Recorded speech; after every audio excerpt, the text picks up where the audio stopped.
ओम शांति 5 मई 2026 बाबा के महावाक्य। मीठे बच्चे, सुख शांति का वरदान एक बाप से ही मिलता है, कोई देहधारी से नहीं। बाबा आए हैं तुम्हें मुक्ति, जीवन मुक्ति की राह दिखाने। प्रश्न, बाप के साथ जाने और सतयुग आदि में आने का पुरुषार्थ क्या है? उत्तर, बाप के साथ जाना है तो पूरा पवित्र बनना है। सतयुग आदि में आने के लिए और संग बुद्धि योग तोड़ एक बाप की याद में रहना है। आत्म अभिमानी जरूर बनना है। एक बाप की मत पर चलेंगे तो ऊंच पद का अधिकार मिल जाएगा। गीत, नयनहीन को राह दिखाओ। ओम शांति। यह गीत किसने गाया? बच्चों ने, क्योंकि बाप तो एक ही है, उसको ही रचयिता कहा जाता है। रचना रचयिता को पुकारती है। बाबा ने समझाया है, भक्ति मार्ग में तो तुमको दो बाप है, एक लौकिक, दूसरा है पारलौकिक। सभी आत्माओं का बाप एक ही है। एक बाप होने से सभी आत्माएं अपने को ब्रदर्स कहते हैं। उस बाप को पुकारते हैं, ओ गॉड फादर, ओ परम पिता, रहम करो, क्षमा करो। भक्तों का रक्षक एक भगवान ही है। पहले पहले तो यह समझाना चाहिए कि हमको दो बाप हैं। अब पारलौकिक बाप तो सभी का एक है, बाकी लौकिक बाप हर एक का अलग अलग है। अब लौकिक बाप बड़ा व पारलौकिक बाप बड़ा। लौकिक बाप को तो कभी भगवान व परमपिता नहीं कहेंगे। आत्मा का बाप एक ही परमपिता परमात्मा है। आत्मा का नाम कभी बदलता नहीं है, शरीर का नाम बदलता है। आत्मा भिन्न भिन्न शरीर ले पाठ बजाती है, अर्थात पुनर्जन्म लेती है। आखिर भी कितने जन्म मिलते हैं। सो बाप ही आकर समझाते हैं, बच्चे तुम अपने जन्मों को नहीं जानते हो। बाप आते ही भारत में है, उनका नाम शिव है। समझते भी हैं शिव परमात्मा है। शिव जयंती व शिवरात्रि भी मनाते हैं। वह निराकार है, जैसे आत्मा भी निराकार है। निराकार से साकार में आते हैं पाठ बजाने। अब निराकार शिव तो शरीर बिगर पाठ बजा न सके। मनुष्य इन बातों को कुछ भी नहीं समझते हैं, नयनहीन है। यह शरीर के दो नेत्र तो सबको है, तीसरा ज्ञान का नेत्र आत्मा को नहीं है, जिसको दिव्य चक्षु भी कहते हैं। आत्मा अपने बाप को भूल गई है, इसलिए पुकारते हैं, नयनहीन को राह बताओ। कहाँ की राह? शांति धाम और सुख धाम की। सर्व का सद्गति दाता सतगुरु एक ही है। मनुष्य मनुष्य का गुरु बन सद्गति दे नहीं सकता। न खुद सद्गति पाते हैं, न औरों को देते हैं। एक बाप ही सर्व को सद्गति देते हैं। उस अलफ बाप को ही याद करना है। बाप समझाते हैं, कोई भी मनुष्य मात्र मुक्ति, जीवन मुक्ति, शांति और सुख सदा काल के लिए दे नहीं सकते। सुख शांति का वरदान तो एक बाप ही दे सकते हैं, मनुष्य मनुष्य को नहीं दे सकते। भारतवासी सतो प्रधान थे तो सत्ययुगी स्वर्गवासी थे। आत्मा पवित्र थी। भारत को स्वर्ग कहा जाता है, जबकि आत्माएं पवित्र सतो प्रधान थी। तुम जानते हो, बरोबर आज से 5000 वर्ष पहले भारत स्वर्ग सतो प्रधान था। इन लक्ष्मी नारायण का राज्य था।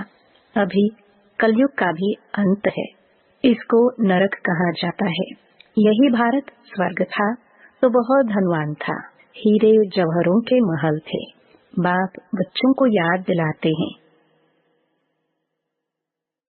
सतयुग आदि में इन लक्ष्मी नारायण की राजधानी थी।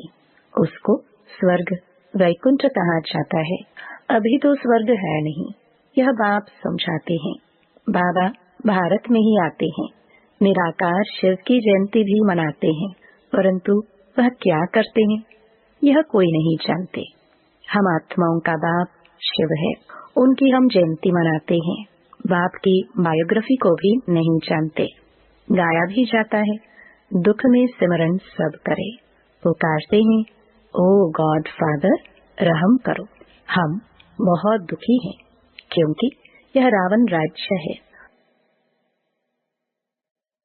वर्ष वर्ष रावण को जलाते हैं ना, परंतु यह किसको पता नहीं कि 10 शीश वाला रावण क्या चीज है। हम उनको जलाते क्यों हैं? यह कौन सा दुश्मन है जो उनकी एफिजी बनाए जलाते हैं? भारतवासी बिल्कुल नहीं जानते, क्योंकि ज्ञान का तीसरा नेत्र नहीं है। तब तो रामराज्य मांगते हैं। 5 विकार स्त्री में, 5 विकार पुरुष में है, इसलिए इनको रावण संप्रदाय कहा जाता है। यह रावण 5 विकार ही बड़े से बड़ा दुश्मन है, जिसका एफिजी बनाए जलाते हैं। भारतवासियों को यह पता नहीं पड़ता कि रावण है कौन जिसको जलाते हैं। यह रावण राज्य कब से शुरू हुआ यह भी किसको पता नहीं है। बाप समझाते हैं, राम राज्य सतयुग त्रेता, रावण राज्य द्वापर कलयुग। सतयुग में इन लक्ष्मी नारायण का राज्य था। इन्हों को यह राज्य कहाँ से कैसे मिला यह कोई नहीं जानते। यह समझने की बातें हैं, इसमें अटेंशन देना पड़ता है। मोस्ट बिलवड बाप है, तब तो उनको भक्ति मार्ग में भी पुकारते हैं। भारत में जब इन्हों का लक्ष्मी नारायण का राज्य था तो दुख का नाम नहीं था। अभी दुख दाम है। कितने अनेक धर्म है। सतयुग में एक धर्म था। इतनी सब आत्माएं कहाँ चली जाएंगी किसको पता नहीं है, क्योंकि नयनहीन है। शास्त्रों से ज्ञान का तीसरा नेत्र किसको नहीं मिलता है। ज्ञान नेत्र ज्ञान सागर परमपिता परमात्मा ही देते हैं। आत्मा को तीसरा नेत्र मिलता है। आत्मा भूल गई कि हमने कितने जन्म लिए हैं। सतयुग में जो देवी देवताओं का राज्य था वह कहाँ गया? गाते भी हैं, मनुष्य 84 जन्म लेते हैं, 84 का चक्र कहते हैं, परंतु कौन सी आत्मा 84 जन्म लेती है? जो पहले भारत में आते हैं वह थे देवी देवता, फिर 84 जन्म भोग, अंत में पतित बन जाते हैं। गाते भी हैं, हे पतित पावन, तो सिद्ध करते हैं हम पतित हैं, इसलिए पुकारते हैं, हे पतित पावन हमें पावन बनाने आओ। जो खुद ही पतित हैं वह फिर औरों को पावन कैसे बनाएंगे? बाप समझाते हैं, आधा कल्प भक्ति मार्ग में रावण राज्य 5 विकार होने कारण भारत ने इतना दुख को पाया है। 84 जन्म तो लेते ही हैं, उनका भी हिसाब समझाना चाहिए। पहले पहले सत्युग में है सतो प्रधान, फिर त्रेता में है सतो। आत्मा में खाद पड़ती है। बाप आते ही भारत में है, शिव जयंती है ना, और सभी आत्माएं तो गर्भ में जन्म लेती हैं। बाप कहते हैं, मैं साधारण बूढ़े तन में प्रवेश करता हूँ, जिनका यह बहुत जन्मों के अंत का जन्म है। यह समझानी कोई एक को नहीं दी जाती। यह गीता पाठशाला है। मनुष्य को देवता बनाने के लिए यह राजयोग सिखाया जाता है। तुम यहाँ आए हो स्वर्ग की बादशाही प्राप्त करने, जो बाप ही दे सकते हैं। गीता पढ़ने से कोई राजा बनते नहीं है, और ही रंक बनते जाते हैं। बाप गीता का ज्ञान सुनाए राजा बनाते हैं, औरों द्वारा गीता सुनने से रंक बन गए हैं। भारत में जब इन लक्ष्मी नारायण का राज्य था तो प्योरिटी, पीस, प्रॉस्पेरिटी थी। पवित्र गृहस्थ आश्रम था, वहाँ हिंसा का नाम नहीं था। फिर द्वापर से लेकर हिंसा शुरू हुई है। काम कटारी चलाते चलाते तुम्हारी यह हालत आकर हुई है। सतयुग में 100% सॉल्वेंट थे, सतो प्रधान थे। यह राज कोई भी मनुष्य अथवा साधु संत आदि नहीं जानते। बाप जो ज्ञान का सागर पतित पावन है, वही आकर सतो प्रधान बनने की युक्ति बताते हैं। रावण की मत पर मनुष्यों का देखो क्या हाल हो गया है। राजे लोग भी वह जो पवित्र राजाई होकर गए हैं, उन्हों के चरणों में जाकर पड़ते हैं और महिमा गाते हैं। आप सर्वगुण संपन्न, हम नीच पापी हैं, हमारे में कोई गुण नहीं है।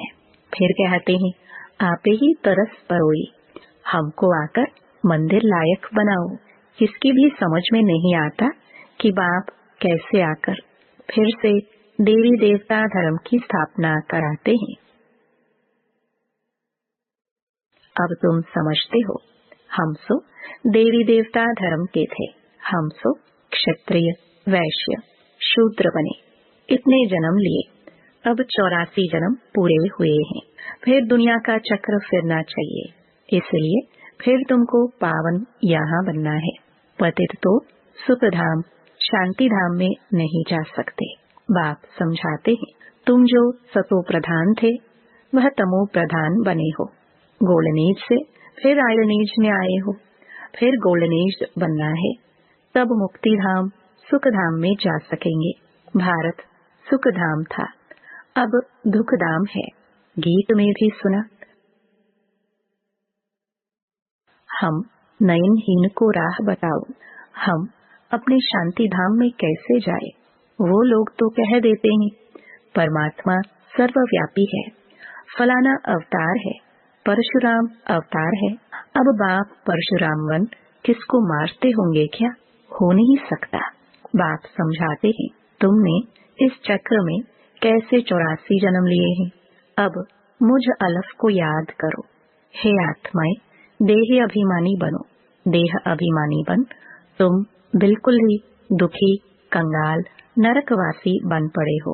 अगर स्वर्गवासी बनना है तो आत्म अभिमानी जरूर बनना है। आत्मा ही एक शरीर छोड़ दूसरा लेती है। अब 84 जन्म पूरे हुए हैं, फिर सत्युग आदि में जाना है। अब मुझे याद करो और संग बुद्धि योग तोड़ो। रहो भल गृहस्थ व्यवहार में, अपने को आत्मा निश्चय करो। आत्मा एक शरीर छोड़ दूसरा लेती है। अब देही अभिमानी बनना है। मुझे याद करो तो खाद सब जल जाएगी, तुम पवित्र बन जाएंगे। फिर मैं सब बच्चों को ले जाऊंगा। अगर मेरी मत पर नहीं चलेंगे तो इतना ऊंच पद नहीं पाएंगे। इन लक्ष्मी नारायण का ऊंच पद है। जब इन्हों का राज्य था तो और कोई धर्म नहीं था। द्वापर से फिर और धर्म आते हैं। सत्युग में मनुष्य भी थोड़े होते हैं। अब तो बहुत धर्म होने के कारण कितने दुखी हो गए हैं। वही देवता धर्म वाले अब फिर पतित होने से अपने को देवता कहते नहीं है, हिंदू नाम रख दिया है। बाप समझाते हैं तुम जब लायक देवी देवता थे तब सारे विश्व पर राज्य था, सब सुखी थे। अब दुखी बन पड़े हैं। भारत हेवन था, वो अब हेल बन गया है। फिर हेल को हेवन बाप बिगर कोई बना ना सके। देवताओं को संपूर्ण निर्विकारी कहा जाता है। यहाँ के मनुष्य तो संपूर्ण विकारी है, इनको कहा जाता है पतित। भारत शिवालय था, शिव बाबा की स्थापना की हुई थी। बाप स्वर्ग बनाते हैं, फिर रावण नरक बनाते हैं। रावण श्राप देते हैं, बाप 21 जन्म के लिए वर्षा देते हैं। अब तुम हर एक बाप को ही याद करो, कोई भी देहधारी को नहीं। देहधारी को भगवान नहीं कहा जाता, भगवान तो एक ही है। बाप तो बेहद का वर्षा देते हैं, फिर रावण श्रापित बना देते हैं। इस समय भारत श्रापित है, बहुत दुखी है। अब इस रावण पर जीत पानी है। गाया भी जाता है दे दान तो छूटे ग्रहण। वो ग्रहण जो लगता है वह तो पृथ्वी का पर छाया है। अब बाप कहते हैं, तुम्हारे ऊपर 5 विकारों रूपी रावण का ग्रहण है। यह 5 विकार दान में दे देने हैं। पहला तो दान दो कि हम कभी विकार में नहीं जाएंगे। यह काम कटारी ही मनुष्य को पतित बनाती है।